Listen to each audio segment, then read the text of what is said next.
guys, Libby News here. So today I'll be doing 16 things you probably didn't know about Super Danganronpa 2. And I'm sure some of you guys watching this will know at least a few of these, or maybe even all of them. Some of you guys knew all the ones in the last one, which I was personally impressed. But anyways, I do hope you guys enjoy, and I hope you learned something new. And without further ado, let's go ahead and begin. Number 1. When the creator of the series, Kazutaka Kodaka, first started production for Super Danganronpa 2, he was told by his company that he could make 2 and 3 the same exact style that he used to make the first game, and that Super Danganronpa 2 was a direct reaction against that. This is why the students were set somewhere more open like an island rather than an enclosed school, and this could also be one of the reasons why Kodaka decided to have the games mirror each other so much as well, and the jokes that went along with it. In the official Super Danganronpa 2 character poll, the results were released in 3 different ways, one by female voters, one by male, and finally a combined list with both genders. Not surprisingly, Komaeda was the top favorite choice for female players, and Chiaki was the top favorite choice for male players. Also relating to this, apparently later there was a favorite character poll including all of the characters from Danganronpa 1, 2, and 0, and although Hajime ranked 4 on the Super Danganronpa 2 character poll for female voters, on this poll he ranked 2nd after Komaeda. When asked the reason for this, it was expressed by the voters that the reason he ranked higher this time was because he had a cute forehead. Pekko's Japanese voice actress is Kotono Mitsuishi, who also portrayed Sailor Moon as well. Since it's reported that Mitsuishi was specifically asked to voice act for the game, many people believe that the sparkling justice mask Pekko wears in the second trial was purposefully made to resemble Sailor Moon. And on the same note, Ibuki's Japanese voice actress played Sailor Jupiter, and Komaeda's voice actress played Sailor Uranus. Number 4. The original idea for Komaeda's character was for him to be a dark detective, a smart, malicious one that uses his brains for evil rather than for justice. On Komaeda's Wikia page, it mentions that his beta designs were based off the image of a Shinigami, or a god of death, and that they intended for him to be an absolute rival to Hajime. Also, that they didn't just want to make him the mastermind or an underling of the mastermind, as they felt it wouldn't allow him to be the strong rival they wanted. So instead, they went with him having the warped mindset that we see in the canon today. Kodaka also states, "It requires courage to draw a character holding contradictions. Yet, once I got over that, I actually enjoyed making the portrayal." Number 5. Originally, it was planned for Seionji to be a survivor at the end of Super Danganronpa 2, but during production, the team decided that if they killed off Kuzuryu, it would have made Pekko's sacrifice meaningless. So, somewhere during the development process, they decided to kill off Seionji instead. The person who translated this interview added that this could explain why her death seems so sloppily presented, noting that they never even established a murder weapon that trial. Also, another notable piece of trivia relating to Seionji I saw online was that culturally, if a woman is wearing a kimono where the obi is tied in front, it's supposed to imply that that woman is a whore. More than likely, Mikan tied Seionji's obi this way as a way to humiliate her.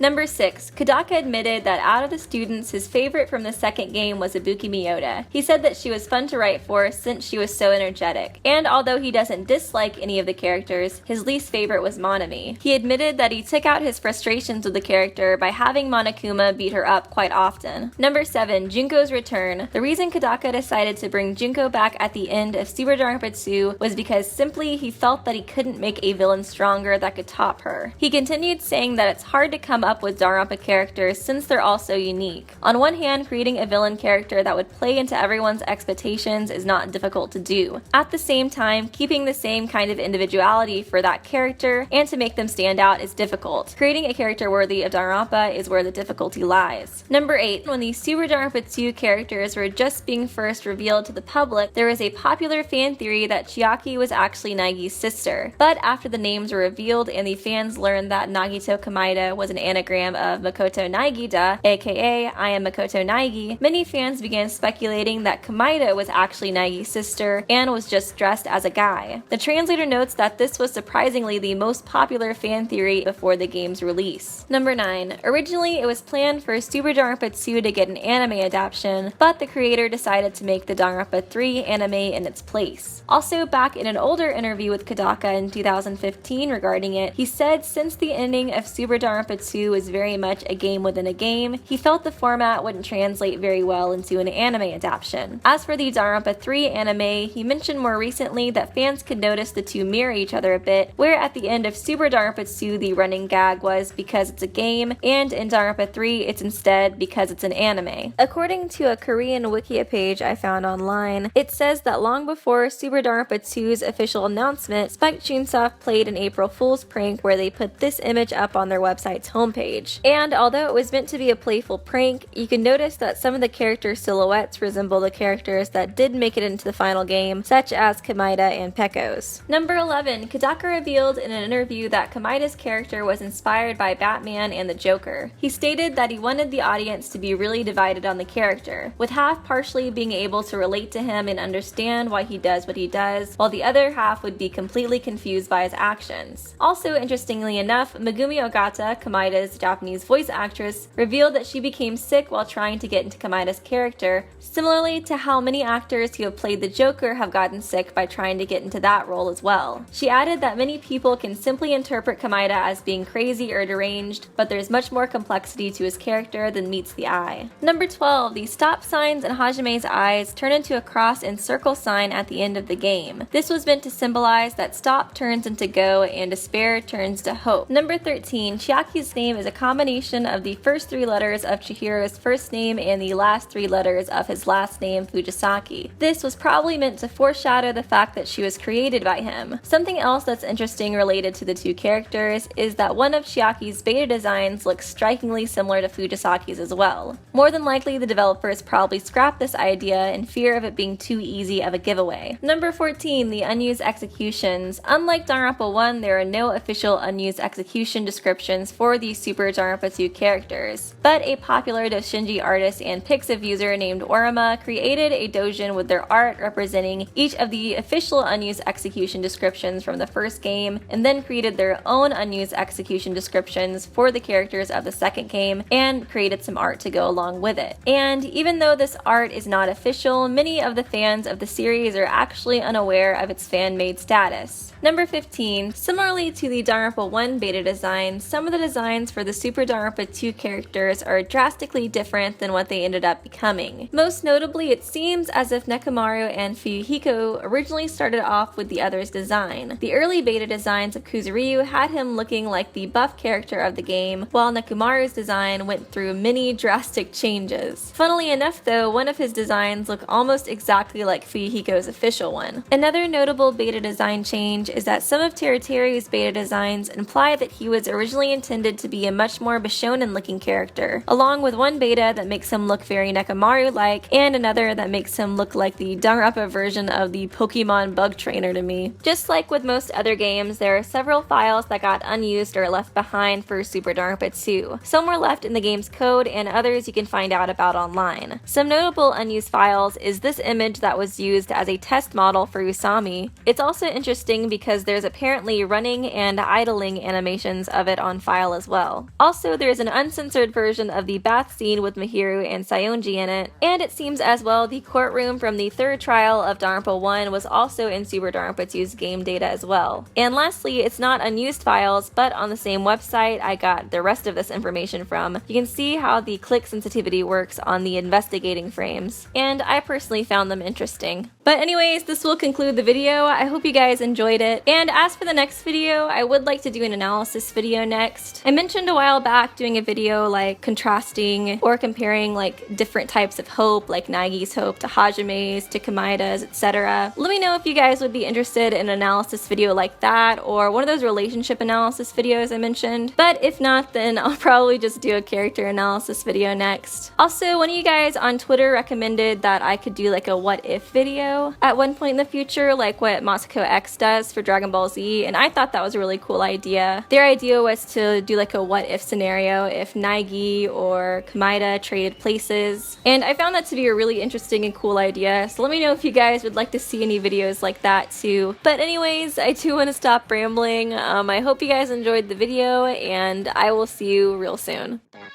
Subscribe to Weeby News for more hope-filled videos.